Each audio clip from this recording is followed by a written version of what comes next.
Yang saat ini sudah tercover adalah 695 miliar dan kita akan gunakan kalangan media, masyarakat, hingga DPR. Belakangan, sudah mengancar sejumlah sosok yang dianggap cakap untuk menjadi bendahara negara dan mengisi jabatan Menteri Keuangan.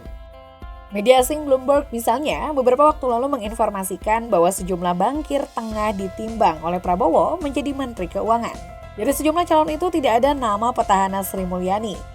Guru Besar Fakultas Ekonomi dan Bisnis Universitas Indonesia, Telisa Aulia Valianti, juga menyebutkan sejumlah figur calon Menteri Keuangan yang dia harapkan berasal dari kalangan profesional, bukan kalangan politisi. Sementara anggota DPR menilai sejumlah direktur bank BUMN layak menjadi Menteri Keuangan mendatang.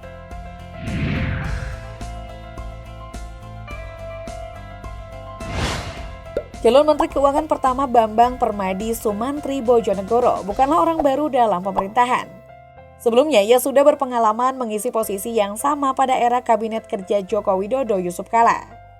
Pria kelahiran 3 Oktober 1963 ini menjabat dari 2014 sampai 2016, sebelum akhirnya digantikan oleh Sri Mulyani. Akademisi Universitas Indonesia ini kemudian digeser menjadi Menteri Perencanaan Pembangunan Nasional Indonesia 2016-2019. Pada 2 tahun pertama periode kedua Jokowi, Bambang lagi-lagi mendapatkan posisi Menteri Riset dan Teknologi. Salah satu program unggulan dari pria 60 tahun ini adalah pengesahan Undang-Undang Tax Amnesty. Saat itu ia menargetkan program pengampunan pajak terkumpul 165 triliun rupiah.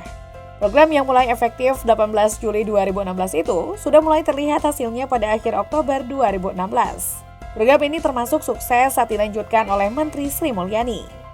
Sebagai akademisi, karirnya dimulai sebagai staf pengajar di FEUI. Ia kemudian menjadi ketua jurusan ekonomi hingga dekan Fakultas Ekonomi UI.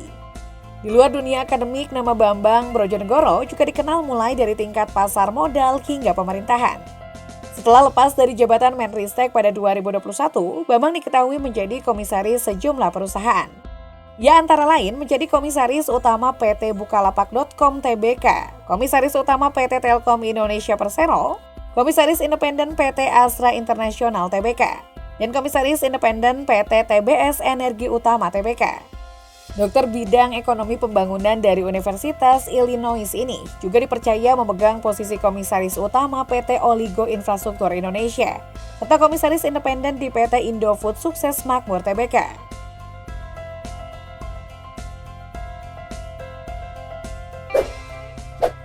Nama Budi Gunadi Sadikin menjadi salah satu figur terpopuler yang disebut bakal mengisi jabatan Menteri Keuangan mendatang.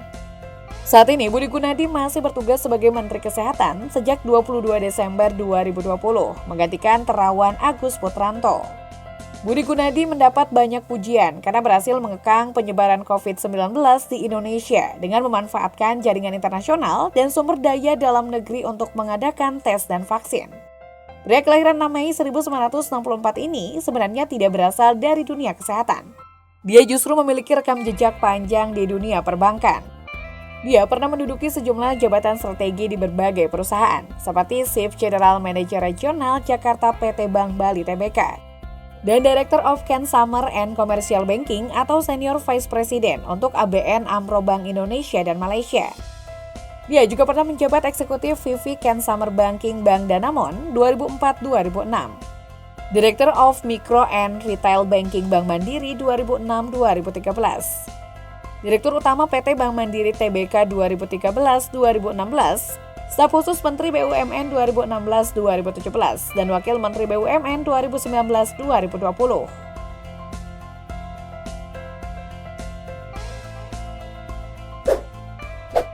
Nama Cati Basri bahkan salah satu yang disebut Prabowo Subianto ketika media menanyakan siapa calon Menteri Keuangan berikutnya.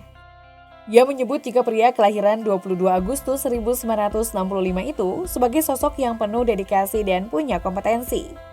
Cabit Basri memiliki pengalaman sebagai Menteri Keuangan pada era Presiden Susilo Bambang Yudhoyono 2013-2014. Sebelumnya ia menjabat sebagai Kepala Badan Koordinasi Penanaman Modal.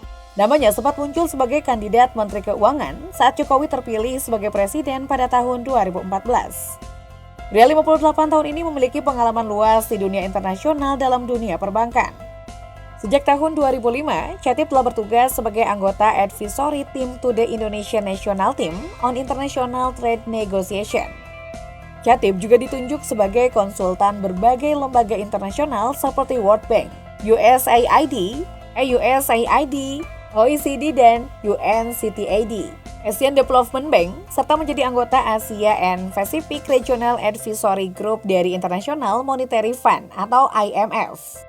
Selain itu, Chatib Basri juga pernah menjadi anggota Dewan Komisaris di beberapa perusahaan publik, antara lain PT Astra International, PT Indika Energi, serta Axiata Group BHD Malaysia. Dia juga aktif menulis di berbagai media serta beberapa jurnal internasional. Selain jabatan di sejumlah perusahaan, Chatib tetap concern di dunia pendidikan dan penelitian.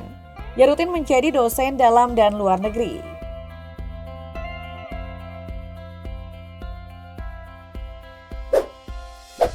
Selain Chatib Basri, nama lain yang disebut Prabowo adalah Darmawan Junaidi. Sejak Oktober 2020, bankir kelahiran 25 Juni 1966 ini memegang posisi sebagai Direktur Utama Bank Mandiri. Alumni Sarjana Hukum Universitas Sriwijaya ini merintis karir di Bank Mandiri selang 8 bulan setelah Bank Mandiri resmi terbentuk. Ketika itu ia berposisi sebagai Treasury Dealer hampir 10 tahun, sejak Juni 1999 hingga Februari 2009. Karirnya kemudian naik menjadi Vice President Treasury Februari 2009 hingga Januari 2012. Senior Vice President Januari 2012 hingga Desember 2014. Regional CEO Bali dan Nusa Tenggara Januari 2015 hingga Januari 2016. Dan Head of Treasury Group Januari hingga Mei 2016. Setelah itu Darmawan Junaidi menjadi Direktur Keuangan PT Semen Indonesia Mei 2016 hingga Agustus 2017. PA Direktur Utama Semen Indonesia Mei hingga Agustus 2017. Dan Komisaris Utama PT Semen Kupang November 2016 hingga Agustus 2017.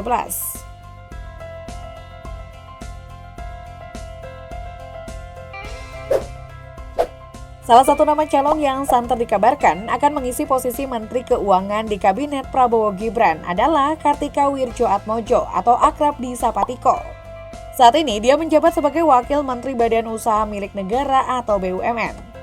Tiko yang lahir pada 18 Juli 1973 ini merupakan peraih MBA dari Erasmus University Rotterdam. Sebelum menjadi Wakil Menteri, Tiko pernah menjabat sebagai Direktur Utama Bank Mandiri periode 2016-2019. Sebelumnya dia mengisi posisi Direktur Keuangan di perusahaan yang sama sejak Maret 2015 hingga Maret 2016. Tak hanya itu, dia tercatat pernah menjabat sebagai Kepala Eksekutif Lembaga Penjamin Simpanan atau LPS, mulai Januari 2014 hingga Maret 2015. Dia pun berkarir di berbagai perusahaan seperti RSM AAJ, Bank of Japan, PwC Financial Advisory Service, Boston Consulting Group, dan Indonesia Infrastruktur Finance. Pada tahun pertama menjadi Direktur Utama Bank Mandiri di 2017, Tiko berhasil mengantongi laba bersih 20,6 triliun rupiah atau naik 49,5% dibanding 2016.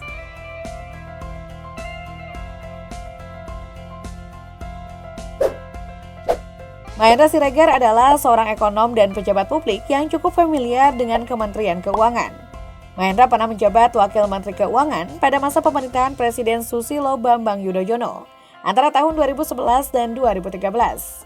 Sebelumnya, ia juga menjabat Wakil Menteri Luar Negeri dan Perdagangan. Mahendra juga pernah menjadi Duta Besar Indonesia untuk Amerika Serikat. Sejak 2022, Mahendra telah memimpin Otoritas Jasa Keuangan atau OJK yang mengawasi peraturan di sektor perbankan dan pasar modal. Selain itu, Mahendra pernah menjadi Komisaris PT Aneka Tambang Tbk 2008-2009. Presiden Komisaris PT Raja Wali Nusantara Indonesia 2012. Presiden Komisaris PT Semen Indonesia Tbk 2012-2017. Komisaris PT AKR Korporindo Tbk 2015-2019. Komisaris Independen PT AJ Squeeze Life Tbk 2015-2019. Dan Komisaris Utama PT Sarana Multi Infrastruktur 2017-2019.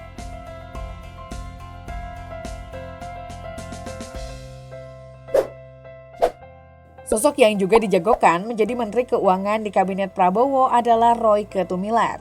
Saat ini beliau adalah Direktur Utama Bank Negara Indonesia atau BNI.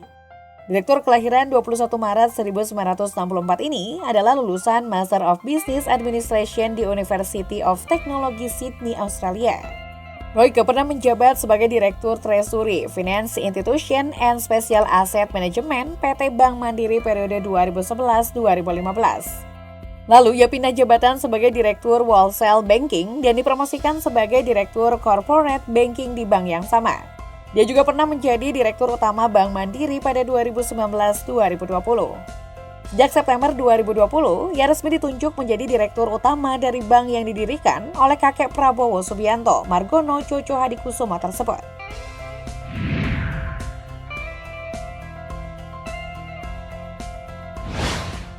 Menurut beberapa sumber, ada dua alasan Prabowo tak lagi melirik Sri Mulyani sebagai Menteri Keuangan. Pertama, seperti yang diberitakan Bloomberg, Prabowo mengincar mantan bankir untuk mengisi posisi Menteri Keuangan. Alasan kedua adalah tidak adanya kecocokan antara Sri Mulyani dan Prabowo Subianto.